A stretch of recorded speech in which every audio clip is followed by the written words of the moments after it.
அனைவருக்கும் வணக்கம். சற்றம் கிடைத்த முக்கிய அறிவிப்பின்படி இவர்களுக்கு மாதம் ரூபாய் 2000. தற்போது வந்த முக்கிய அறிவிப்பு பற்றி இந்த வீடியோவில் முழுமையாக பார்க்கலாம். வீடியோ ஸ்கிப் பண்ணாமல் கடைசி வரைக்கும் பாருங்க. உங்களுக்கு தமிழக அரசு பற்றியும் மகளிர் உரிமை தொகை ரூபாய் 1000 பற்றியும் பல்வேறு முக்கிய அறிவிப்புகள் உடனுக்குடன் துல்லியமாக தெரிந்து கொள்ள நம்மளோட சேனலை கீழே இருக்கிற பட்டனை கிளிக் பண்ணி சப்ஸ்கிரைப் பண்ணிக்கோங்க. பார்த்து பெல் பட்டனை கிளிக் பண்ணிக்கோங்க.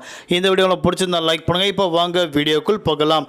இப்போ ரீசெண்டாக தமிழகத்தில் பிப்ரவரி மாதம் 5ஆம் தேதி மகளிர் உரிமை தொகையாக ரூபாய் 1000 அவரவர் வங்கி கணக்கில் கொடுக்கப்பட்டாங்க.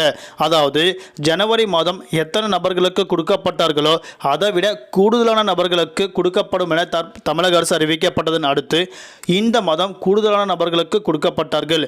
அதே போன்று இப்போ ரீசண்டா இவர்களுக்கும் ரூபாய் 2000 கொடுக்கப்படும் என தற்போது முதலமைச்சர் மு.க. ஸ்டாலின் அவர்கள் குட் நியூஸ் ஒன்று அறிவிக்கப்பட்டார்கள். அதாவது நிதி ஆதரவு திட்டத்தின் கீழ் ஆண்டுக்கு 1148 வறுமையில் உள்ள குழந்தைகளுக்கு மாதம் ரூபாய் 2000 வழங்கப்படும் என முதலமைச்சர் மு.க. ஸ்டாலின் அவர்கள் அறிவிக்கப்பட்டனர். இதற்காக 2.63 கோடி நிதி ஒதுக்கீடு செய்யப்பட்டதாக அறிவிக்கப்பட்டனர். இதனைப் போலவே உயர்கல்வி பயில வரும் அரசு பள்ளி மாணவர்களுக்கு ரூபாய் 1000 உதவித்தொகை வழங்குவதன் மூலம் 34% கூடுதல் மாணவர்கள் கல்லூரிக்கு வருகின்றனர்.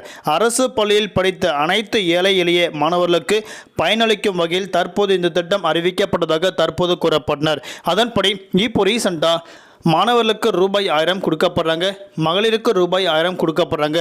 அதே போன்று வறுமை கோட்டுக்கு கீழ் உள்ள அனைத்து குழந்தைகளுக்கும் ரூபாய் 2000 கொடுக்கப்படும். தற்போது ஒரு புதிய திட்டங்கள் உருவாக்கியிருக்காங்க. அதாவது இந்த திட்டத்தின் அடிப்படையில் அனைவருக்கும் கட்டாயம் சம வேலைவாய்ப்பு மற்றும் சம ஊக்கத்தொகை மற்றும் அனைவருக்கும் கட்டாயம் பள்ளி பயில்வதற்கு தற்போது இந்த திட்டம் முக்கியமானதாக இருக்கும் என நம்பப்படுகிறது.